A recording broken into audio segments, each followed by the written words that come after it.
The test is in 4-part, Part 1, Part 2, Part 3, and Part 4. Now look at Part 1.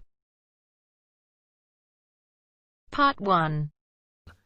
You will hear a woman asking a shop assistant about DVD players. You now have 30 seconds to read questions 1 to 4.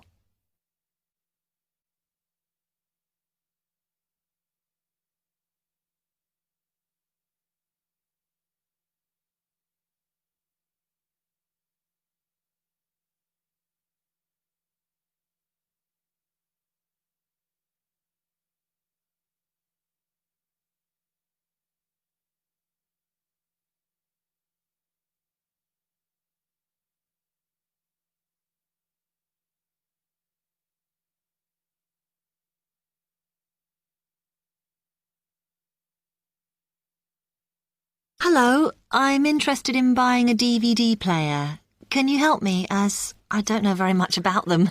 Of course. We sell quite a range. Actually, we're doing a customer survey at the moment, so I wonder if I could fill in this form about you, and that will actually help me to advise you on the best DVD player for you. Oh, okay. First of all, your occupation. Student. Okay. Then, have you already got a DVD player? No, I've never had one before. Uh-huh. And how much do you think you want to spend on a player? I'm not sure, really, but I have got a budget. My friend said I should allow about £100, but I can't afford over £85, so that's what I'm working on. Mm-hmm. And do you watch DVDs very often? Depends what you mean by often. I don't know what the norm is. Is it about 2 a week? I suppose I watch 3 a month. That's enough for me. Yes. What sort of films do you like watching then? Action movies? Not really. Oh. My boyfriend always insists we watch science fiction movies, but I prefer thrillers. Something to get your teeth into. Okay, just one more. Do you watch other DVDs? Ones that are not films, like music or something? Not much, because I don't want to spend the money on something I can watch on TV, but I occasionally rent out comedy programs, and I fight with my boyfriend over all the sports DVDs he watches. You now have 30 seconds to read questions 5 to 10.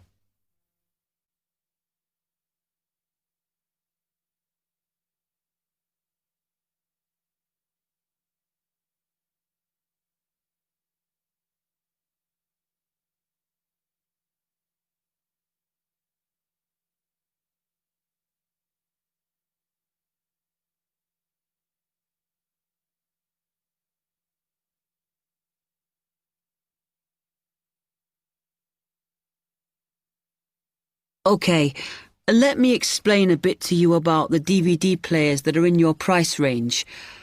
First, there's the DB30, which has only got basic features, but it is a bargain at £69. Now, all the DVDs come with an after-sales service that starts when the guarantee runs out. As it's so cheap, the DB30 comes with a limited after-sales service, as it only includes parts. You would have to pay for most of the repair. Seems okay. Then, a slight grade up from that is the XL643. This comes with an additional feature in that it has an extra button allowing you to record. That's quite useful. Oh, yes. That would mean spending less on DVDs to watch. Yes, so you'd make the extra money back on it that it costs.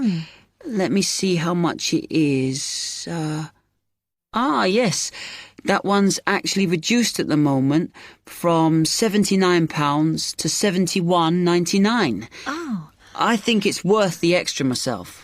And is that the same level of after-sales service as the other one? Well, you get a bit more for your money because what we're offering is a discount on labour. So you don't pay the full price if you have to call an engineer out. I see. Then the last one is this Tri-X24. It's a very good player, and you can use it to listen to your CDs as well as watch DVDs. It looks nice, but I bet it's expensive. No, it's not top of the range. Let's see. Yes, it's £94. But what you have to remember is that includes insurance, so you don't have to pay extra for that. And it comes with a guarantee that's valid for 3 years, as opposed to the usual one. What do you think? Maybe.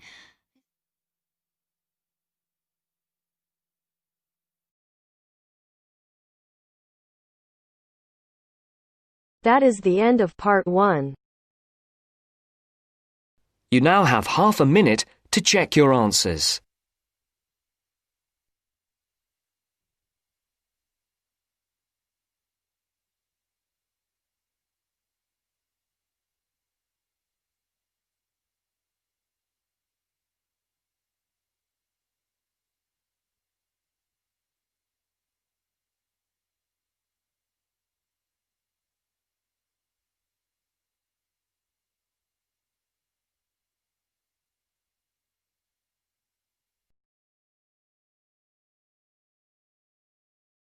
Now turns to part 2.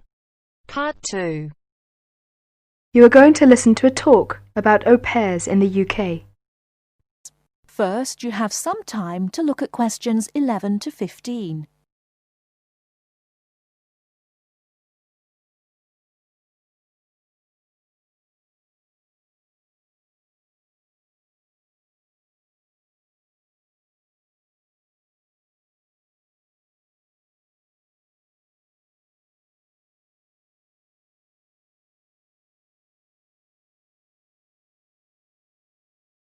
Now, listen carefully and answer questions 11 to 15. What is an au pair? An au pair is a single girl without any dependents who comes to the UK to learn English and to live as part of an English-speaking family. She is not a domestic servant, but may help in the house for up to 5 hours a day for pocket money. Suitable tasks would be light housework and taking care of children. She should have 1 day each week completely free, and she should be free to attend language classes and religious services if she wishes. Pocket money should be between £15 and £20 per week, and she should have her own room. Before she arrives, she should have as much information as possible about the home she is going to and what she will be expected to do. She will find it helpful to have a letter from her hostess explaining the arrangements to show the immigration officer when she arrives.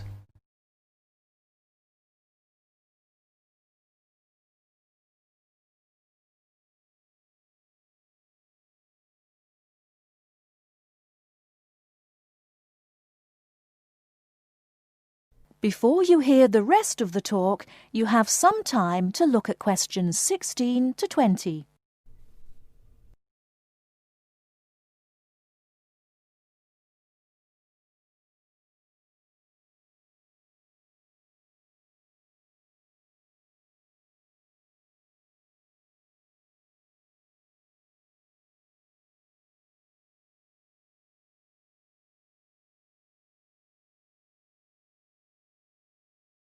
Now listen and answer questions 16 to 20. An au pair must be a single girl aged at least 17 and no older than 27 when she first becomes an au pair. She must be a national of a Western European country, which includes Malta, Cyprus and Turkey. The longest a girl may stay in the UK as an au pair is 2 years. A girl who has been in the UK before as an au pair will be allowed to come to the UK again as an au pair only if the total period is not more than 2 years. An au pair is not allowed to take a job in this country. The light household duties which are part of the au pair arrangement are not regarded as employment. An au pair who is a national of a country which is not in the Commonwealth or European Community, EC, and who is admitted for longer than 6 months will normally have to register with the police. This will be shown in her passport. She must take her passport and 2 passport-size photographs to a police station. She will have to pay a fee, about £25. If an au pair wishes to stay longer than the time stamped in her passport, she may apply either by post to Luna House, Croydon, or in person at one of the public inquiry offices. If she applies by post, it is a good idea to send any valuable documents by recorded delivery post. She should apply before the time limit on her permitted stay runs out. She must show that the arrangements are still those of an au pair. She may change host families during her time in the UK, providing that the new arrangements are also those of an au pair. That is the end of part 2. You now have half a minute to check your answers.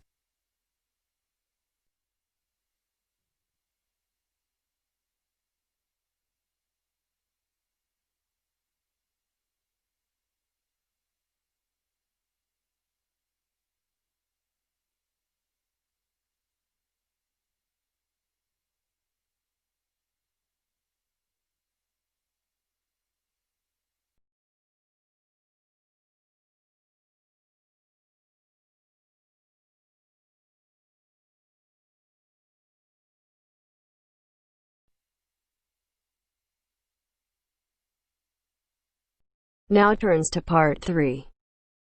Part 3. You are going to hear Dr. Joanne Robinson, the course director of a language learning centre, answering questions from reporters from the student newspaper. First, look at questions 21 to 26.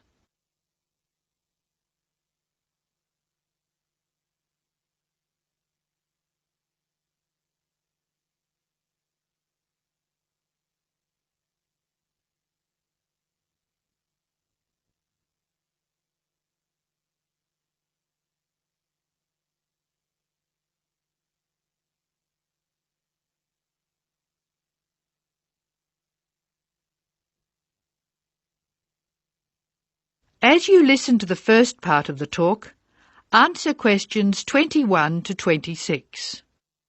Write no more than 3 words or numbers for each answer. Welcome to the Language Learning Center. I'm Joanne Robinson.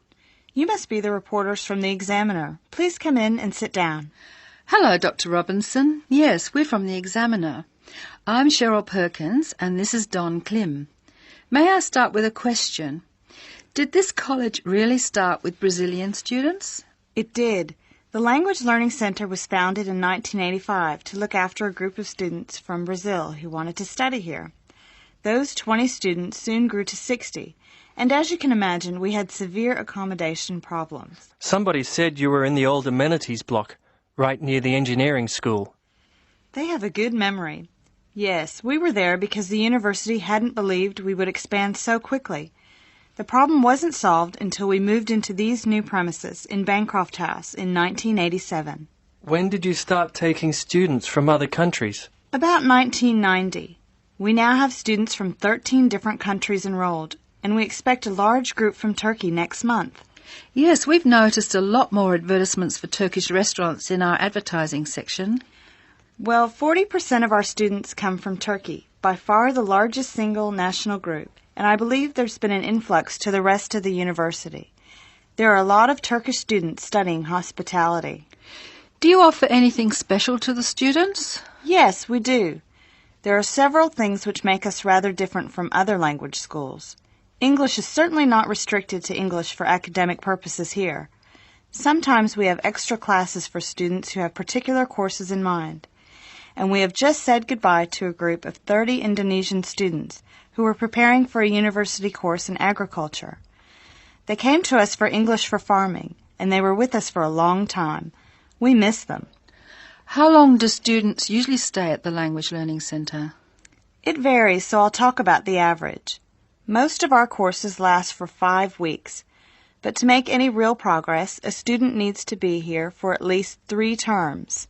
That's 15 weeks.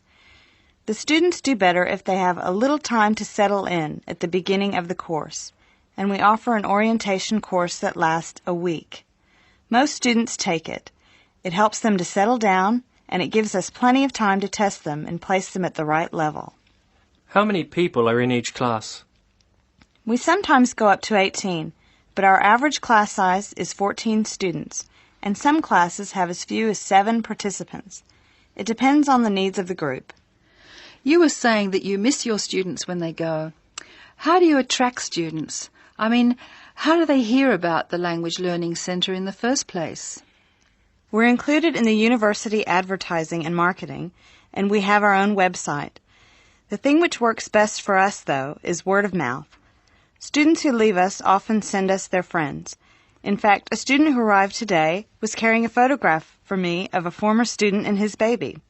It sounds like a nice place to be. It is. A lot of our students make lasting friendships while they're here.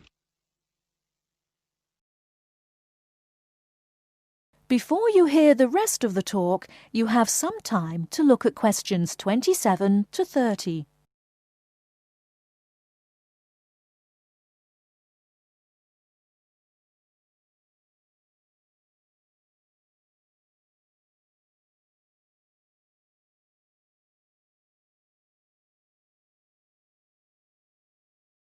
Now listen and answer questions 27 to 30. Making friends with other students sounds special enough. I'd like to emphasise that in the student newspaper. We do try to get our students to be part of the wider university. How do you do that? Do you encourage them to join the sports centre, for instance? Indeed we do. The sports centre is always looking for active participants, particularly in soccer. Oh, and something else. You might like to mention that we don't teach just English here. I mean, we're a language center, not an English language center. You may learn Spanish, Mandarin, and Russian here, and we can sometimes offer other languages. This means we can have some students who are native speakers of those languages as conversation partners for English-speaking students. Who can do these courses? At this stage, any native speaker of English. What about the people who are learning English? Can they do a non-English language course? At this time, only if they've almost finished their English language course. You see, we try very hard to involve students who are native speakers of English as conversation leaders, and we encourage our students to join groups on the campus.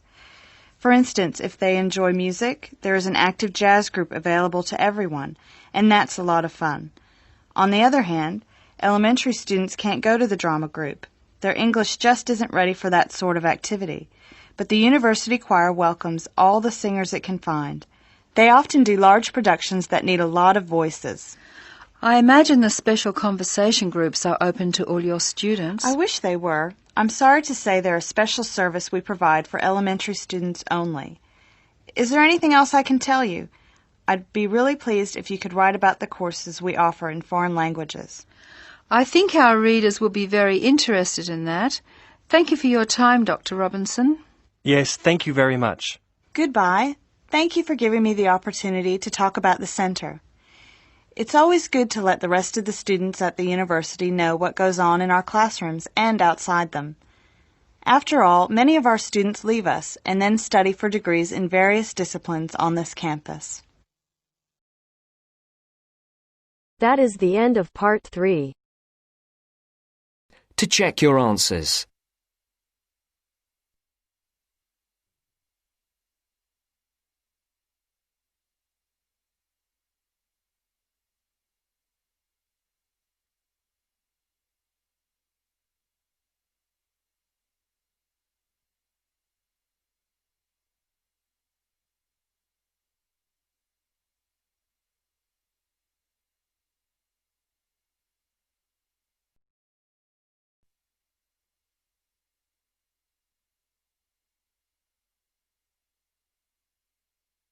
Now turns to part 4.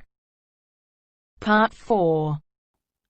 You will hear part of a talk on cat breeds. First, you have some time to look at questions 31 to 40.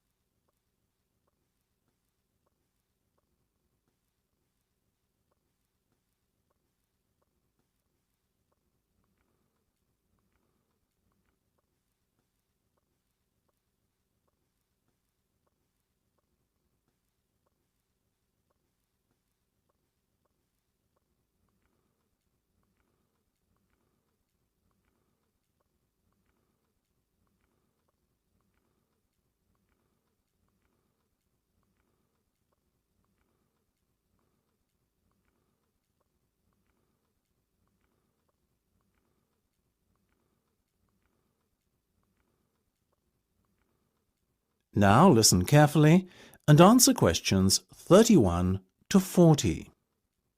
Look at her, ladies and gentlemen. Isn't she beautiful? The Abyssinian is a natural breed of cat which originated in Africa, or more specifically, what is now Ethiopia.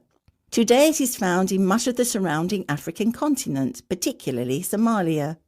Its head is broad and moderately wedge-shaped, and it has relatively large pointed ears, like the specimen you can see here in front of you. It is typically a reddish colour and is known for the unusual M-shaped marking, which often appears directly above the two eyes. See here. It has a medium-length coat in a sort of ticked pattern, ticked being a term to describe when the hair gets progressively darker from root to tip. There you go, little fellow, well done. Now this gentleman, he is a male, I can assure you, is the Aegean. The Aegean is of Greek origin, as you might have guessed, and is thought to have come from the Cycladic Islands. It's considered to be the only native Greek breed of cat. It is one of the newest and therefore rarest cat breeds, but relatively plentiful throughout Greece. It is much liked for its intelligence and friendliness, and because it excels in pest control. It has a semi-long-haired coat with rich tail. The coat is typically bi- or tri-coloured, with white always present, and the other colours ranging from black to red, blue, cream, etc. These colours are just as likely to present themselves as stripes. This little guy, as you can see, has beautiful reddish-blue stripes running through a pale coat. The head is medium-sized and quite round.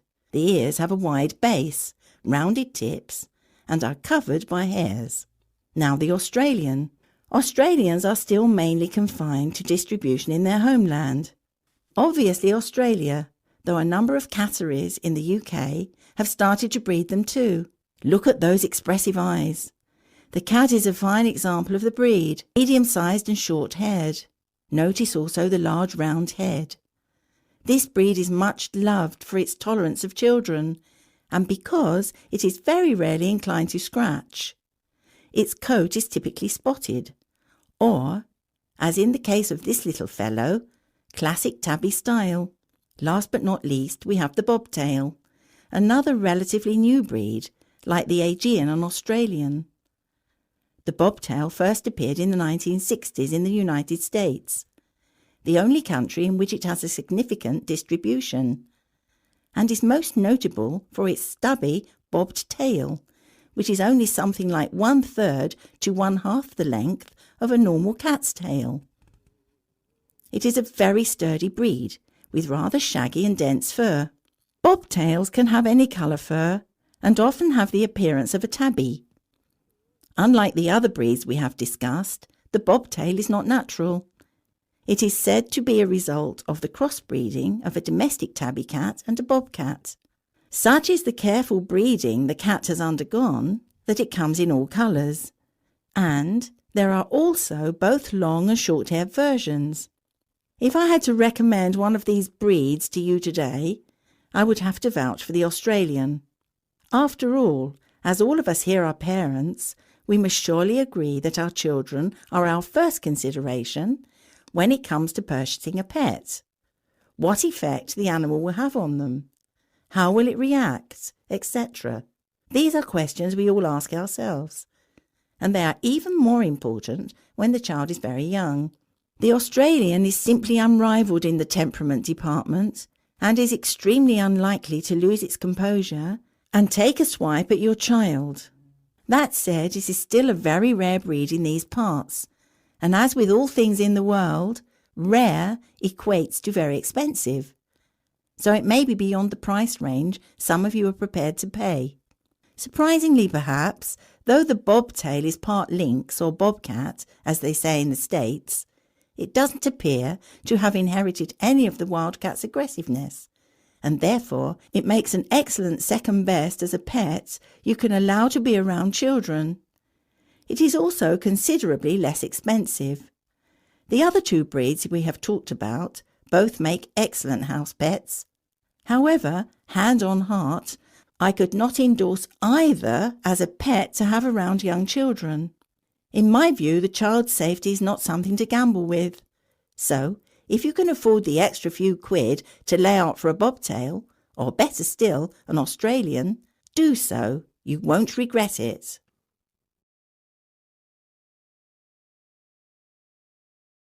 That is the end of part 4. You now have half a minute to check your answers.